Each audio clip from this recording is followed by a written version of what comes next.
coming from France. He's talking about multi-wavelength study of galaxies. 15 minutes. 15 minutes. Your talk is 12. Okay. And 3 minutes discussion. Thank you. Good morning. So here is the outline of the talk. I will pass quickly the introduction and context and speak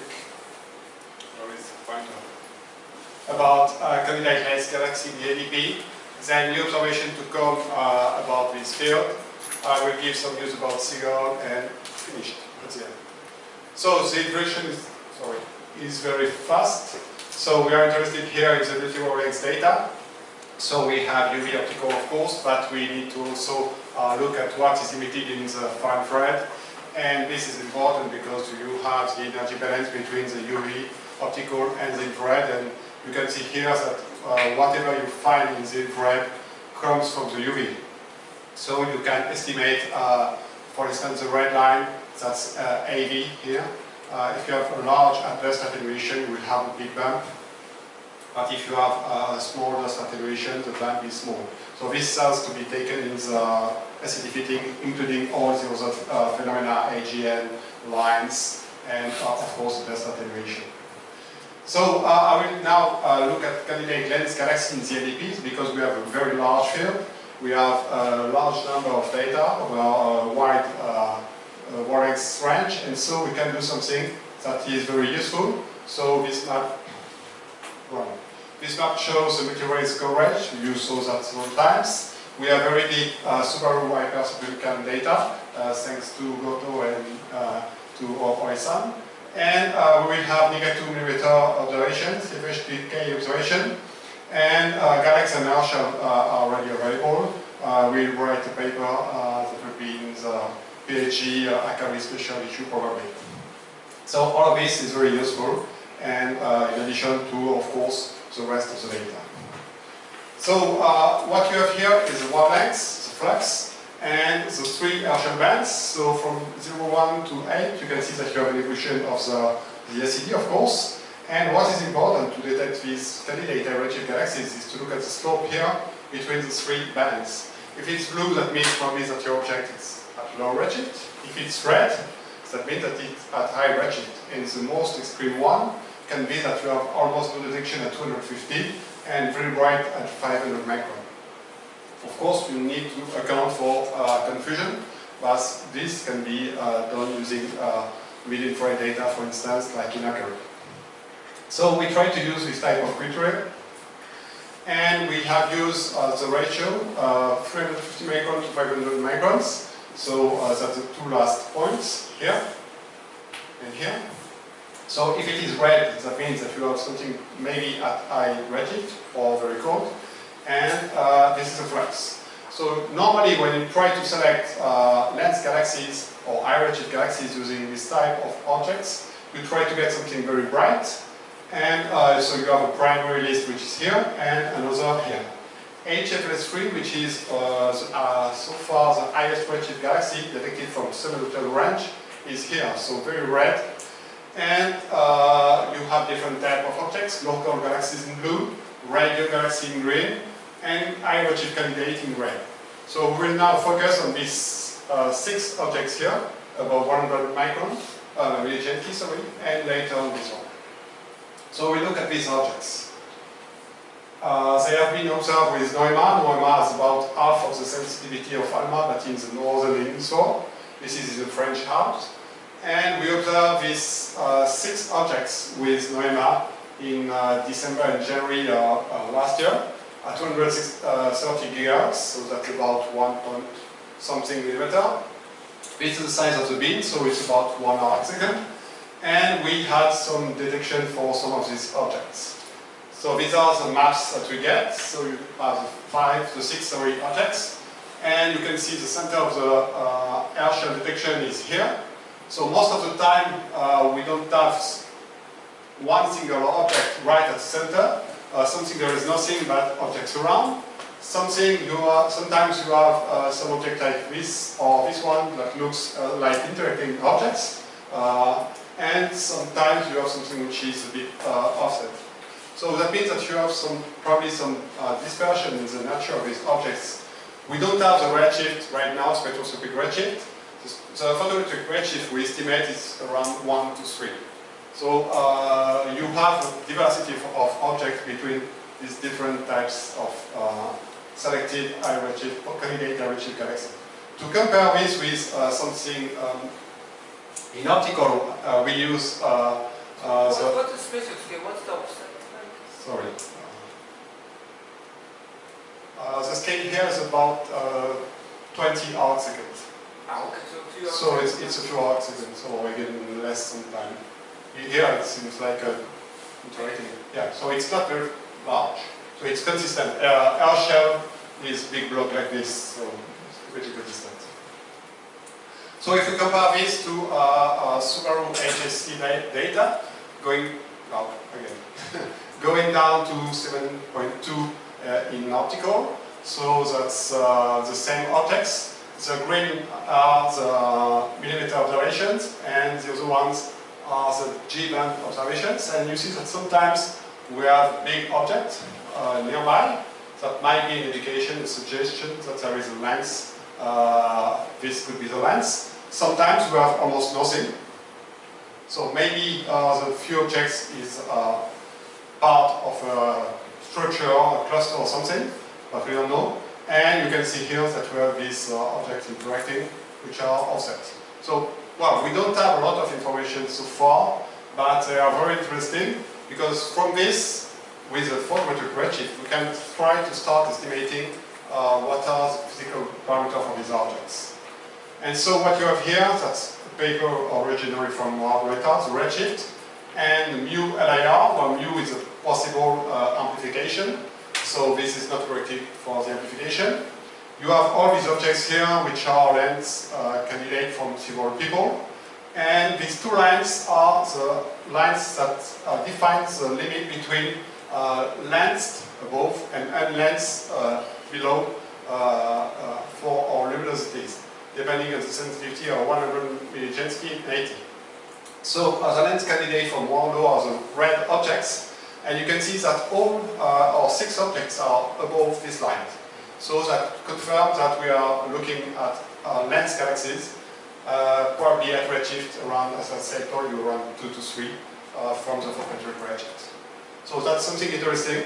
All the 6 objects that we have are possibly lens galaxies, which is expected, but well, still it's useful to confirm.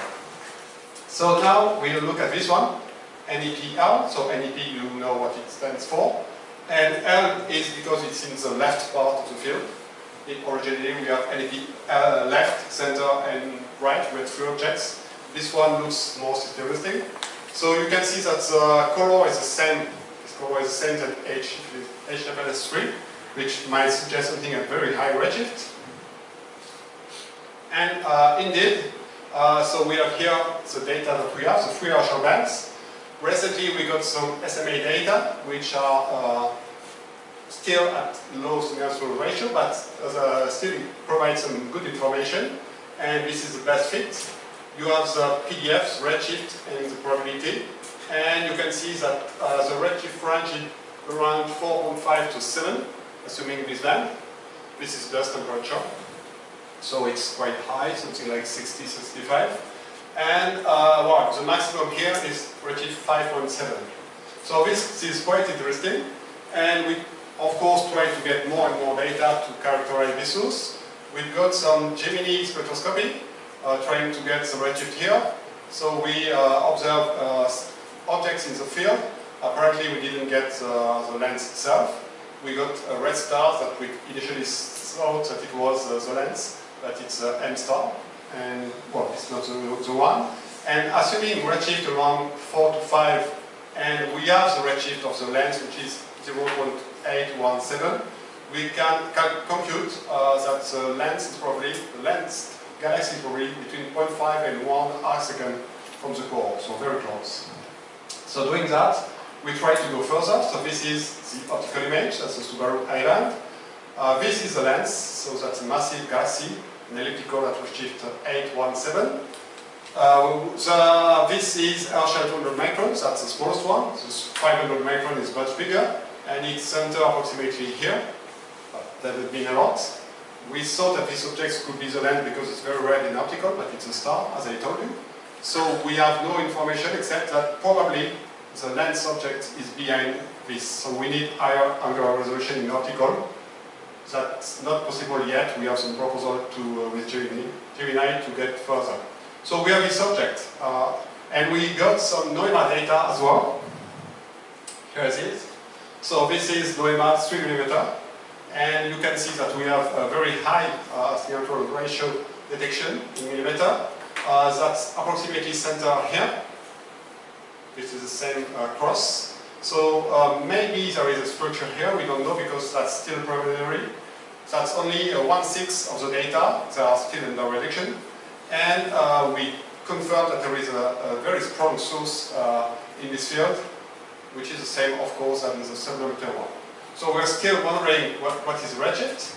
With this millimeter data, we got some spectroscopic data. So that's the spectroscopic data, that's the optical one. And this is only one part of the field, one part of the data, sorry, 1/6. We got from 106 to 1055 to 106 gigahertz here, but the entire data that we analyze are from 90 to something like 110 gigahertz, so we might have several lines. This one is the lines that we detect. It's quite bright, that's in Jansky per beam, so it's closer to 1 million Jansky. And we see two lines, maybe, depending on the width, this one and this one. So, of course, that's preliminary data, and we need more wavelength coverage or frequency coverage. But we can say so far that we have 4 options consistent with one. That's 3 lines at redshift 4, 5, or 6. So it's good because it's in the redshift range. And assuming this is, we have star formation rate around 900 without amplification, with amplification. So the width here is consistent with 2 lines. 2 lines meaning it's this one, but we cannot say for sure. So the new observation to come on the MEP, this will be fast. We have Nika 2 plan observation. Nika 2 is at Iran, 4 fields around this area, down to 0.5 millijansky at 2 mm, and a bit deeper at 1 mm. And we expect to have quite a large number of objects, which is here, around 50 to 100. And we get something like 20.8 hours. So that will be observed probably in October, November this year. We have a CFHT that was mentioned. So we have, no, sorry, that's still Nika 2. These are the 6 plans. We will observe 1 or 2 fields, maybe more, if possible. We need to decide which one. This is an EPL, so maybe we'll focus on this one. CFHT, so 29 fields have been proposed. It takes approximately 1 hour per field. We have 5 hours in A, 10 hours in B, and Canada and China has 4 hours, so we can do at least 5 fields, maybe 7, 8, I don't know. And we need to select which one, so that's one action that we need to define. NEPL will be one of them, but we have other ones. Okay, so finally, news about SIGAL. SIGAL is acidity, big data, energy balance. And so we have now developed something which allows to fit photometry and spectroscopy. That's under testing, but it works. We have emission lines. We have a project funded to have a PhD student plus money to work in collaboration with statisticians to simultaneously fit broadband photometry and spectroscopy. We have a postdoc for 2 years, Denis, myself, and Dr. Gua, to develop an X-ray model for SIGAL. I have also another postdoc, PhD student, to predict something. And we will have a postdoc to develop low metallicity model for the first gig year of the universe. And finally, this guy arrived in LAM lately, and he will develop PDR module for SIGAL. So that's quite a lot of development. I don't have time to go into that, but that will change a lot. Okay, this is just an example of the lines fitting with cigar. So that's it. Okay. Any questions? So those lenses are very interesting. But, so there are previous lens survey from Hertel. So given the depth and area coverage, what's the expected number density in this MEP field? Because you have quite a lot, right? 6 plus 1? 6 plus 1, yes. So actually, this is assuming above 100 micron. This one is specific because it's very, it's hierarchy, but all of them could be also lenses. Well, it's normally in the good average. That's what we expect about. That's the LED white. So that's what you can expect normally. You have, I think, something like 1 object per square degree for the bright ones. So we have 6. So it's more or less in agreement. Yeah. So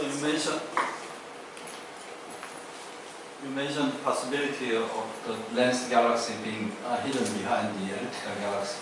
Have we ever tried, since elliptical galaxies surface brightness are very smooth, you can just take out the smooth component of the elliptical galaxy and to see if there is any excess at that point? Yes, that's a good idea. We tried to get this, but in optical, this object could be, have a very large dust attenuation, and we didn't get anything so far. Well, actually, it's not completely true. If you subtract this, you increase the contrast, and well, a lot of ascensions, you kind of see an arc here. But we're not convinced it's true. It's maybe just an artifact. But well, that could be a good idea. Any questions? No, if no, so. I think G-band was better C. Yes, So but in G-band, it's just below the lemon break. okay. Or even 5. So it's, well, but it's true that the scene is better, unfortunately. Okay, let's speak again. Our next speaker is Professor Oyama-san